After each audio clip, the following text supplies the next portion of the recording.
दोस्तों, अगर आप खेसारी लाल यादव जी का फैन हैं तो ये वीडियो जरूर देखिएगा, क्योंकि खेसारी लाल यादव जी का आज सुबह एक गाना रिलीज किया जाता है खेसारी म्यूजिक वर्ल्ड पे, जिस गाने का नाम है बहुराह पिया। और खेसारी लाल के इस गाने ने यूट्यूब पे आते ही तांडव मचा के रख दिया है इस गाने ने, और ये गाना अभी 3 घंटे के अंदर अंदर ट्रेंडिंग में चला गया है।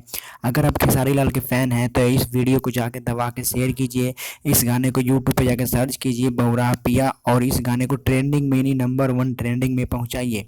दोस्तों, इस गाने को रवि भारती ने लिखा है और इस गाने में म्यूजिक जो दिया है आर्या शर्मा ने इस गाने को म्यूजिक दिया है, और इस गाने को रिलीज किया गया है खेसारी म्यूजिक वर्ल्ड पे।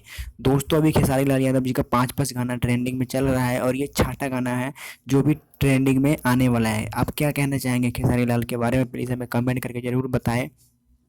अगर वीडियो अच्छी लगी तो लाइक कीजिएगा, चैनल को सब्सक्राइब कीजिएगा। हम एक से बढ़ के एक वीडियो खेसारी लाल से संबंधित लेके आते रहेंगे।